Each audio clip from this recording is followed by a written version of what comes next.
আপনি কি ঋণে ডুবে রয়েছেন? আপনি কি ঋণমুক্ত জীবন চান? তাহলে আপনি সঠিক ভিডিও দেখছেন।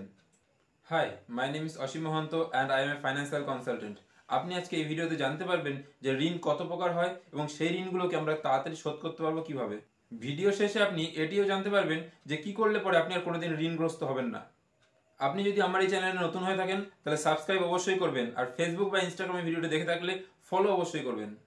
যখন আমরা ঋণগ্রস্ত হয়ে পড়ি তখন আমরা মানসিকভাবে একটু দুর্বল হয়ে পড়ি এবং নিজেকে দোষারোপ করতে থাকি যে কি ভুল করে বসলাম। লকডাউনের সময় যখন আমার কাজ একেবারে বন্ধ হয়ে যায় তখন আমি অনেক বড় সমস্যার সম্মুখীন হয়েছিলাম। রোজগার তো বন্ধ হয়ে গেছিল, কিন্তু খরচা বন্ধ হয়নি, যার কারণে আমি ধীরে ধীরে ঋণগ্রস্ত হয়ে পড়ি। আর সেই ঋণ থেকে আজ আমি মুক্ত। চলুন জেনে নেওয়া যাক সেই ফর্মুলা যার দ্বারা আমি ঋণমুক্ত হয়েছি এবং আপনিও ঋণমুক্ত হতে পারবেন। ঋণ দুই প্রকার, ভালো আর খারাপ। যদি আপনার লোন হয় এডুকেশন, বিজনেস, রিয়েল এস্টেট, তাহলে এগুলোকে গুড ক্যাটাগরি লোন বলা হয়। কারণ আপনি ফিউচারের জন্য কিছু শিখছেন বা এমন কোনো বিজনেসে লাগিয়েছেন যেখান থেকে আপনার অনেক গুণে রিটার্ন চলে আসবে। ব্যাড ক্যাটাগরির ঋণ কোনগুলো? যেমন ক্রেডিট কার্ড, কার, হাউস, ম্যারেজ, মোবাইল বা ল্যাপটপ, এগুলি এইসব ব্যাড ক্যাটাগরির মধ্যে পড়ে। এই সব কিছুই হচ্ছে ডেপ্রিসিয়েটিং, আর এদের সুদের হারও অনেক বেশি হয়। তাই সবসময় ব্যাড ক্যাটাগরির লোন থেকে আপনি সবসময় দূরে থাকবেন। আজ একটি শপথ করুন যে এখন আমি আর নতুন কোনো লোন নেব না। এখন আপনার একটাই উদ্দেশ্য হওয়া উচিত, যে লোনগুলো আছে সেগুলোকে পরিশোধ করে ঋণমুক্ত হওয়া, আর একটি ভালো রোজগারের রাস্তা তৈরি করা, যাতে ভবিষ্যতে আর কোনো নতুন লোন নিতে না হয়। এখন আমি আপনাকে সেই 6টি পয়েন্ট বলতে চলেছি যার দ্বারা আপনি ঋণমুক্ত হতে পারবেন। তাহলে চলুন দেখে নেওয়া যাক সেই 6টি পয়েন্ট কি কি। Number 1, list your debt by interest rate, মানে সুদ সমেত আপনার ঋণের একটি তালিকা তৈরি করুন। যেমনটা আপনি স্ক্রিনে দেখতে পাচ্ছেন ঠিক সেইভাবে আপনি একটা লিস্ট তৈরি করুন। আপনি স্ক্রিনে যেমনটা দেখতে পাচ্ছেন যে লোন টাইপ, সেই লোন টাইপের মধ্যে লিখুন যে আপনার কি কি লোন আছে। তারপরে অ্যামাউন্ট, যে আপনার কত কত অ্যামাউন্টের লোন নেওয়া আছে। তারপরে ইন্টারেস্ট, যে সেই লোনগুলোর সুদ কত বা ইন্টারেস্ট রেট কত। আপনি ভিডিও পজ করে দেখে দেখে এখনই লিস্টটা তৈরি করতে পারেন। এই প্রথম লিস্টটা রেডি হয়ে যাওয়ার পর আপনাকে আরেকটা লিস্ট বানাতে হবে, যেখানে কি করবেন, আপনার লোনের সব থেকে বেশি হাই ইন্টারেস্ট রেট যেটা আছে সেটাকে উপরে রাখবেন। যেমনটা আপনি স্ক্রিনে দেখতে পাচ্ছেন যে হাই সব থেকে বেশি যে ইন্টারেস্ট রেট সেটাকে উপরে রাখবেন, সবচেয়ে কম যে ইন্টারেস্ট রেট সেটাকে সবার নিচে রাখবেন। এবার দেখুন যে লোনের সব থেকে বেশি হাই ইন্টারেস্ট রেট রয়েছে সেটাকে সর্বপ্রথম আপনি চুকে দিন বা শোধ করে দিন, কারণ এখানে সুদের হার প্রচুর বেশি। যদি আপনি এটিকে এখন শোধ না করেন তাহলে দেখবেন আপনার আসল টাকার থেকে সুদের হারই অনেক বেশি হয়ে গেছে। অথবা আপনি এর সঙ্গে আরেকটি কাজ করতে পারেন, যে সব থেকে ছোট যে লোনটা আছে সেটিকে যদি আপনি তাড়াতাড়ি শোধ করতে পারেন তাহলে সেটা শোধ করে দিন। তাহলে আপনার মনে একটি অনুভূতি আসবে যে আমার যতগুলো লোন ছিল তার মধ্যে একটি তো কমেছে। অথবা আপনি আরেকটা কাজ করতে পারেন, যদি এমন হয় যে এমন একটি লোন আছে যেটা আপনাকে সব থেকে বেশি ডিস্টার্ব করছে, আপনার মান সম্মানে লাগছে, সেই লোনটাকে সর্বপ্রথম আপনি ক্লিয়ার করে দিন। তাহলে আপনি মানসিকভাবে শান্তি পাবেন এবং পরবর্তী যে লোনগুলো আছে সেগুলোকে আপনি শোধ করতে পারবেন ইজিলি।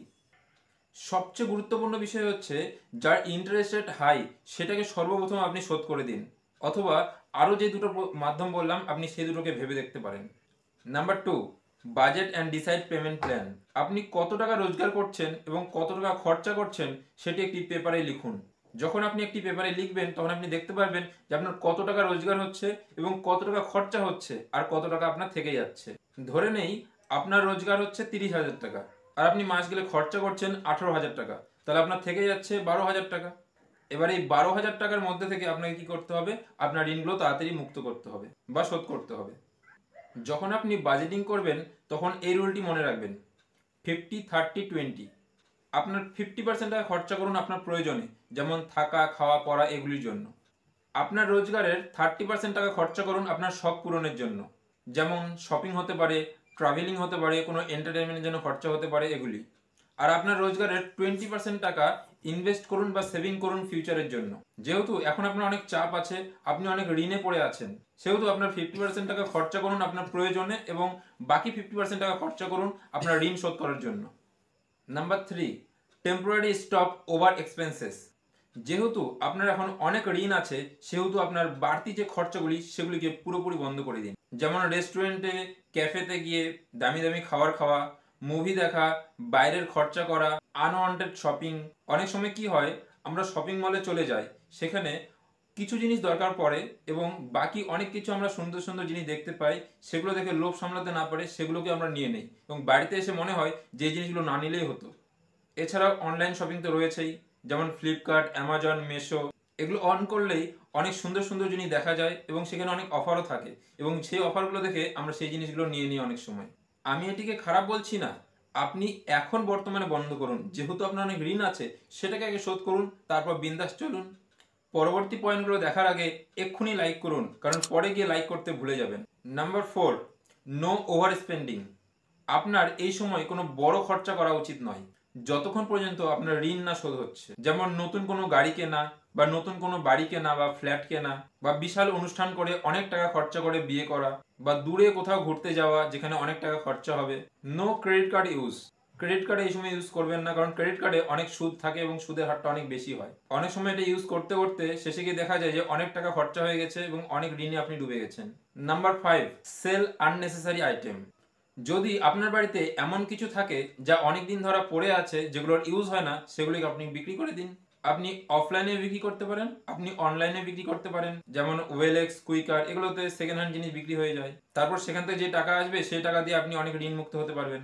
অনেকের বাড়িতে অনেক জিনিস পড়ে থাকে যেগুলোর দীর্ঘদিন ধরে ইউজ হয় না, যেমন মোবাইল বা furniture, books, camera, laptop, computer, bag, কোনো ক্লোথ, বাইক, কার ইত্যাদি। যদি এমন কিছু পড়ে থাকে তাহলে আপনি সেগুলি তাড়াতাড়ি বিক্রি করে দিন। Number 6, focus on increasing your income. আপনার ইনকাম কি করে বৃদ্ধি পাবে সেদিকে মনোনিবেশ করুন, কারণ যখন আপনার ইনকাম বৃদ্ধি পাবে, আপনার কাছে টাকা বেশি চলে আসবে, তখন আপনি খুব তাড়াতাড়ি ঋণগুলো শোধ করতে পারবেন। আর আপনার যদি ইনকাম বেশি থাকে তাহলে পরবর্তীকালে কোনো ঋণও নিতে হবে না। তাহলে প্রশ্ন হচ্ছে যে ইনকাম বৃদ্ধি করব কিভাবে। Number 1, working for more hours. আপনি যে কাজ করছেন, ধরে নিন আপনি 8 ঘন্টা কাজ করছেন, সেখানে দেখুন আরো বেশি কাজ করা যায় কিনা, 10 ঘন্টা বা 12 ঘন্টা কাজ করা যায় কিনা, তাহলে এক্সট্রা কাজ করলে আপনি এক্সট্রা টাকা পাবেন। নাম্বার 2, পার্ট টাইম জব করতে পারেন, যেমন ওলা বা উবের চালানো বা কোনো ডাইরেক্ট সেলিং কোম্পানির সাথে যুক্ত হয়ে ডাইরেক্ট সেলিং করা বা কোনো ইন্স্যুরেন্স এজেন্ট হওয়া বা সারাদিন কাজ শেষে বাড়িতে এসে অনলাইনে কিছু ইনকাম করতে পারেন। Number 3, learn something new. নতুন কিছু শিখুন, যেটা শিখে আপনি নতুন ইনকাম করতে পারবেন, যেমন video editing, graphic designing, social media marketing. এগুলো শিখে আপনি পার্ট টাইম কাজ করে আপনার ইনকাম বৃদ্ধি করতে পারবেন। যদি আপনার এই ভিডিওটা হেল্পফুল মনে হয় তাহলে লাইক অবশ্যই করবেন এবং পরবর্তী ভিডিও পাওয়ার জন্য আমাকে সাবস্ক্রাইব অবশ্যই করুন। আর যদি আপনার রিলেটিভ বা ফ্রেন্ডসদের মধ্যে এমন কেউ থাকে যারা ঋণে ডুবে আছে এবং অনেক টেনশনের মধ্যে আছে, তাদেরকে আপনি এই ভিডিওটা শেয়ার করে দিন, তাদেরও হেল্প হবে এবং আমারও হেল্প হবে।